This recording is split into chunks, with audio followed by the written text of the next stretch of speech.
So these are my SIG Kilo6K HDs, the compact version. They are the 10 by 32s, and I didn't see many review videos out for them on YouTube, so I figured I'd make a quick summary. There's some other YouTube reviews that show you what the binos look like through the lenses and everything like that. I don't have that equipment, and I don't think that it's going to give you a true representation of clarity or the quality of the glass or anything like that. So this is just going to be me describing my use so far and whether I think they're worth it. So first off, we'll start with the cons, I think, just to get those over with. I don't think there's that many, but there are some, and they're pretty small. So first things first, comes with these adjustable eye cups, and the problem that I've found with these is they're kind of flimsy. They don't, the locking or the indents, the adjustment indents, they're pretty sloppy, as you can see. And so when you put the cover on or the lens cap on, then it can even twist these a little bit during travel and whatnot, and it's just kind of feels kind of cheap. So the other thing is it comes with these caps for the front, and as I've seen in other reviews, they are quite flimsy as well. They don't have a lot of tension on there, so it's like the slightest touch and they just kind of fall off. I wish these were a little bit more secure and maybe had some more real estate here to actually slip them on, but it'd be nice if they were a little bit deeper and had some more tension. So I haven't found these to be particularly an issue. I like that they kind of come off when I pull the binos out of the case, because it's one less thing for me to forget about when I'm trying to pull them up quickly and see something that's probably on the run. I've had these for about a month now, maybe a little more, and I am by no means a professional user of binoculars. I've only ever had crappy sets before, and this is my first real pair of good quality stuff. So if you want a opinion from a pro, then go look somewhere else. I won't be able to tell you the difference between the glass qualities and whatnot. I really don't know what I'm looking through as far as that goes, but compared to my Nikon Aculons, which is the ones I was using before, those were a 10 by 50 or even a 12 by 50, I can't remember. These are much better. Like, just even any amateur can tell that they're better. So I wanted these to replace the rangefinder and the binos that I had and join them into one, and it saved me £1 on my pack weight, and it's much smaller. It's much more convenient for me. I've realized I don't need so much zoom. I don't need the massive lenses on the front and building up all that weight. So I'm really glad I went with these. The other cons that I've heard from some people that this is loose or can be gritty. Mine is smooth as butter, and I have not had any issues with it. It also, as far as cons go, I think we're at the end of the list here. These little clips, they can be sometimes a little bit annoying if you got fat fingers to get them undone. But realistically, that's not really an issue, as you're going to be having them clipped on when you're out running around anyways. But moving on to the pros, these things are awesome.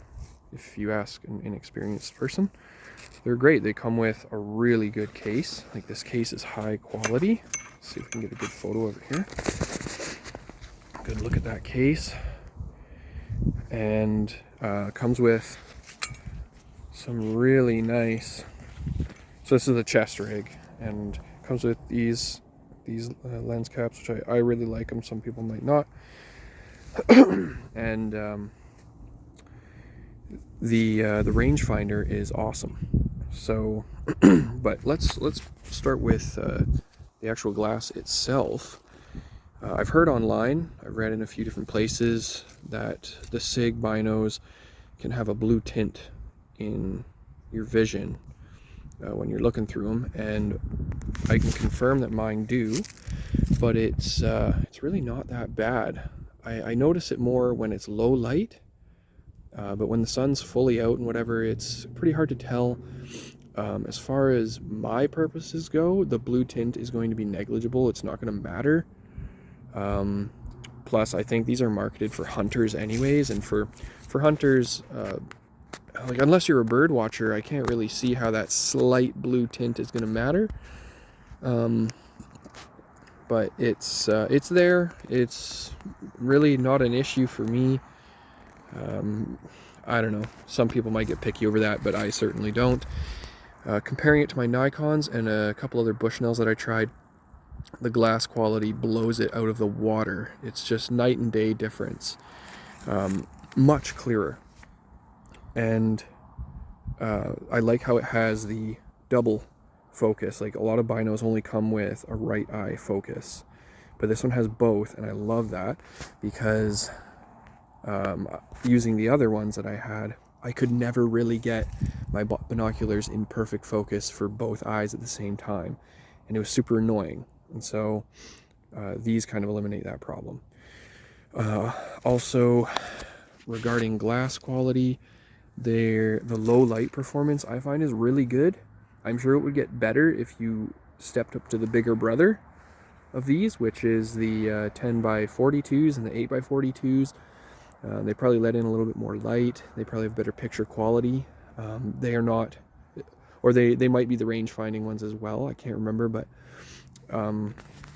it was between the SIG and the Vortex range finding binos.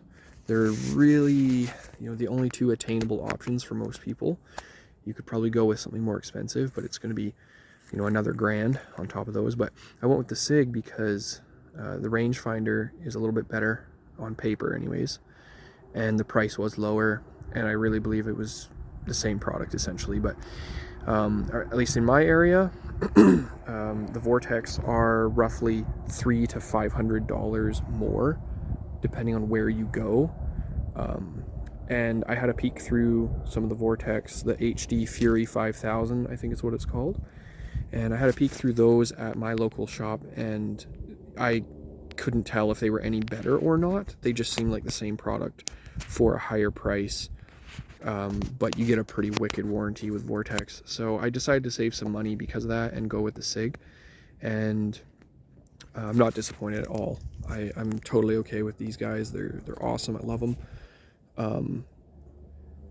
So moving on to the rangefinder, SIG claims that it'll range reflective surfaces up to 6,000 yards, and I have found, and a deer at, I think 3,500, could be 2,500, probably 2,500. But anyways, all of their claims seem to be true. I haven't had any problems ranging what they kind of tell you to expect.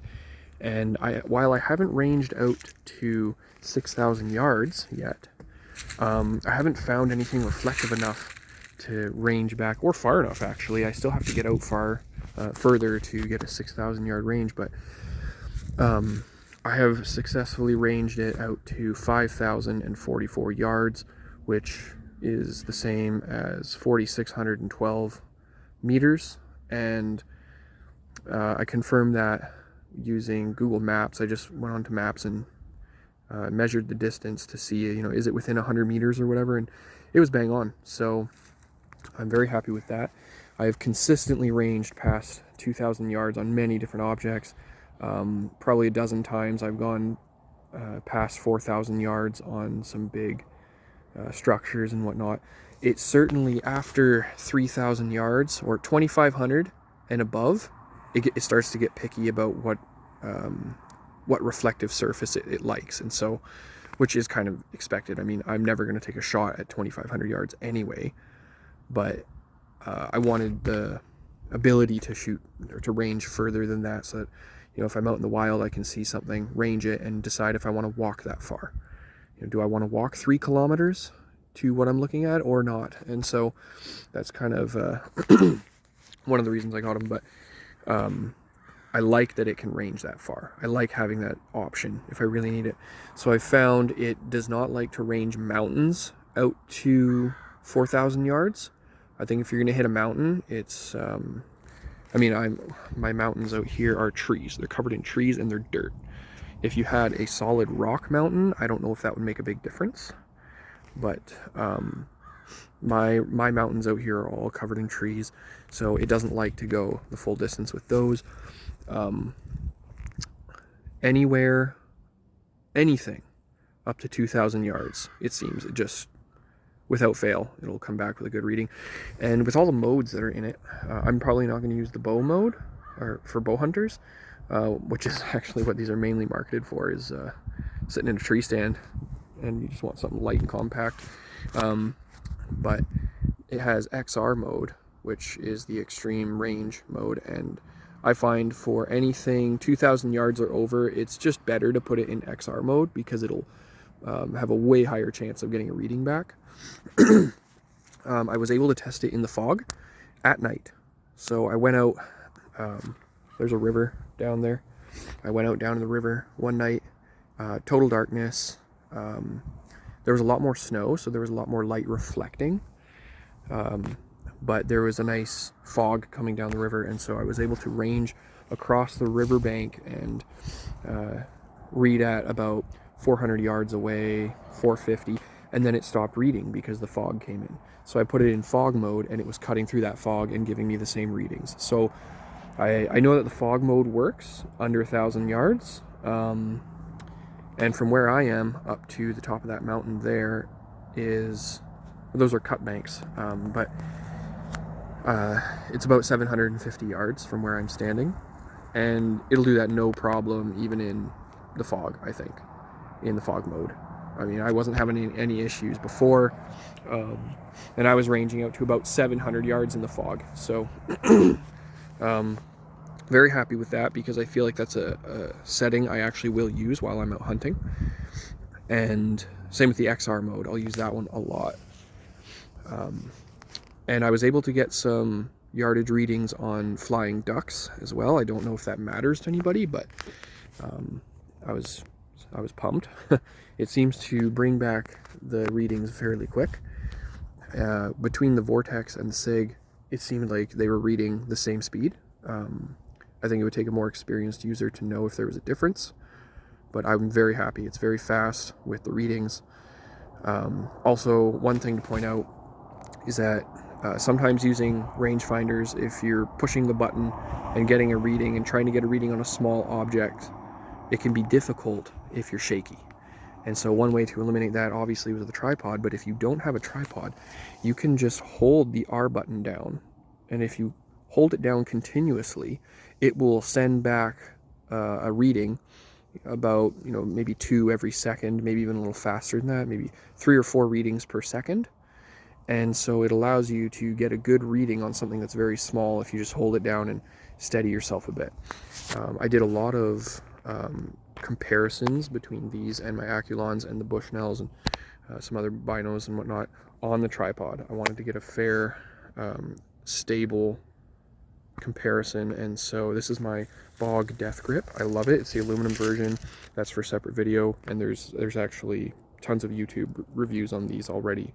They're awesome, and I really like it because it has a saddle instead of a little Arca rail, and so this is perfect, as you can see, for my binos, and I find it quite comfortable to hold.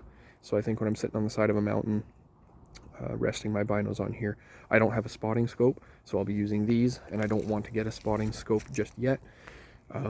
This will suit my purposes for now, and it's quite smooth. I've got it tightened down right now just so that these don't accidentally fall off in the wind or anything like that, but it's very smooth, it holds them stable, and I don't have to have an attachment for the binos at the front, which they've prepped it for that. You can unscrew this and screw in a tripod attachment, but that kind of, to me, defeats the purpose of having compact binos and having this big elbow looking piece of metal sticking out the front that you have to unscrew every time. So really love that.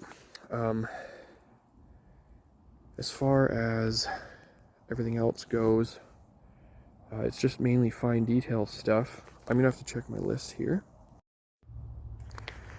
Battery life. The battery life is really good. I've been using this for over a month. I haven't noticed any change in the battery. Even in the cold. It's been winter here, and now it's just spring has just come around. And so these things, I've been out for, an hour at a time. The battery would be getting cold, and yeah, it's just doing a good job that way.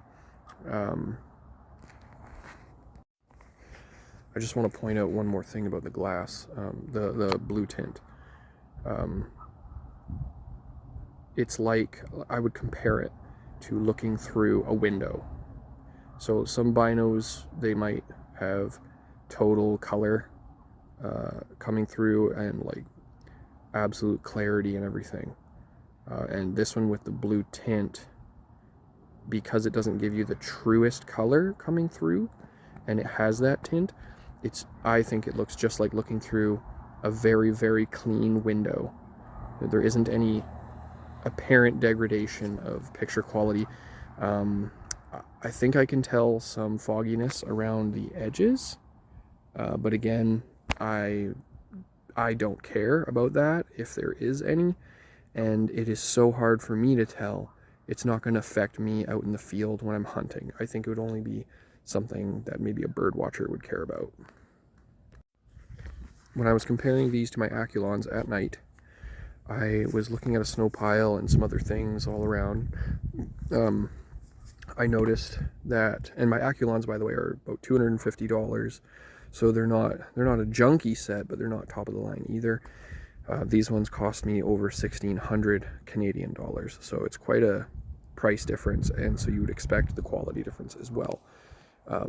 When I was looking at some stuff with my Aculons and then switching to these, I noticed a clarity difference, a color difference, and when I was looking at some very sharp edges and whatnot along roads and whatever, at nighttime, I noticed I could still see heat mirage coming off of certain things through these, and I couldn't see that same heat mirage when I was using my Aculons.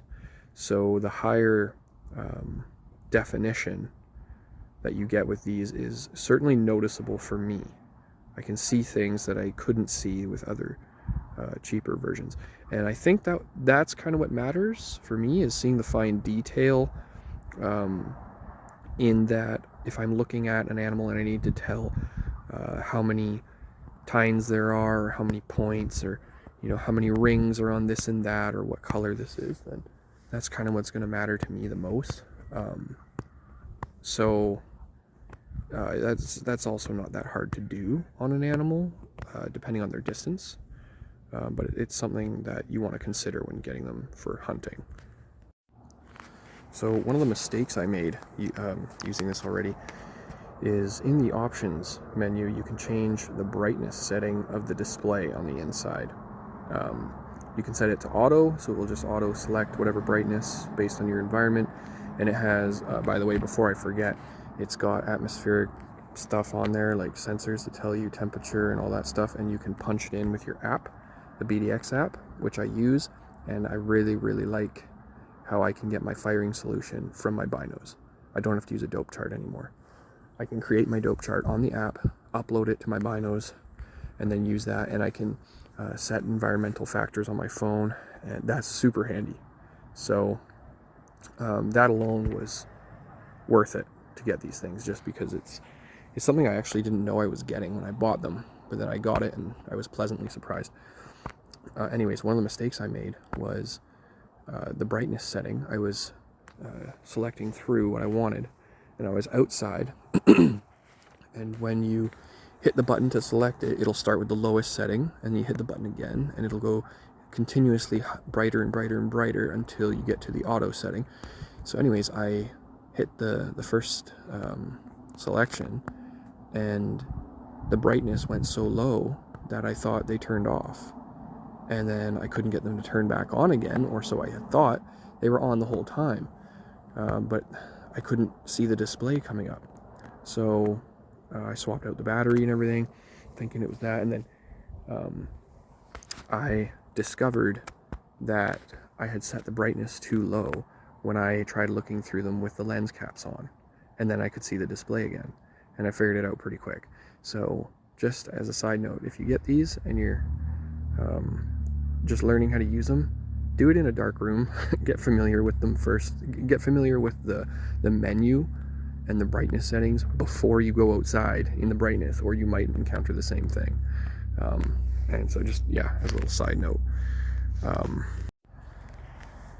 Just touching on the comparison between this and Vortex, I really think that there just isn't enough competition. You really, unless you got oodles of money, you might get, a couple more choices on the very top end of things. But as far as most hunters go, they're gonna either get the SIG or the Vortex. And so I think there needs to be more competition in this area. I think that would also help make them better. I think it's good quality already, but there's always room for improvement. So I will say that comparing these to the Aculons, the Nikons, and all the other cheaper stuff, I can't go back to using crappy binos. Like, there's something about these. When I look through them, I can notice a quality difference that I can't go without anymore. I look through a crappy pair and I can't tolerate it. It's like it feels like it's going to give me a headache or something. But once you look through these, you just got to have them the whole time. And I'm sure it would be the same way if you got some Swarovskis or Zeiss or something that's like $4 grand or $5 grand. You might be saying the same thing. I can't go back down. But that just kind of speaks to the quality. I think you get what you pay for. Is it worth it? Yes, I think it's absolutely worth it. I think it's worth the 1,600 Canadian dollars, because you're getting. I think you're getting exactly what you pay for. You put in big bucks and you're getting a good product. I don't think that it's fair to directly compare these to a set of binos that's the same price, because this is a set of binos and a rangefinder. So you're going to have a compromise somewhere. If you were to compare it to equally priced binoculars that are just binoculars, I'm sure you'd get much better glass quality or something else, some other advantage that you don't get with these, because these are essentially $1,000 binoculars with a $700 rangefinder. So I don't think it's fair to compare it to some of those higher end binoculars. I don't think that's meant to be its competition anyway. So it would be reasonable to compare it to maybe $1,000 binoculars or less, something like that. And even the rangefinder, if you want to compare the rangefinder that's built in to a monocular rangefinder, I think it'd be fair to compare it to those that are around a $700 or $800 rangefinder.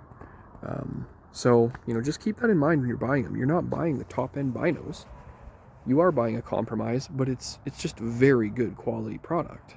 So it's not cheap, but just realize it's not going to be a Swarovski, and not that it'll really matter to you anyway, because you probably can't tell the difference. So all of that being said, these things are great. How would I rate them out of 10? I'd give them a solid 9. 9 out of 10. Mainly because I think work can be done on the lens caps and the eye cups. I think those are basically the weakest link of this whole thing. And if those were nice and solid, then there's no reason I can't give this a 10 out of 10, because for me, it fits the bill perfectly. For most hunters, this would be all they ever need. I can't imagine you needing more, unless you need like a lot of zoom and you live in an area that requires different things from your binos. That's totally fair. But for my area where I live, and most of British Columbia, these would probably get you by just fine. But anyways, for me, it's a 9 out of 10, and I would highly recommend them. They're at a really good price point for what they do, and you get some awesome stuff, and you do get a good warranty with SIG as well. It's not the same as Vortex, but it's still a really good warranty. And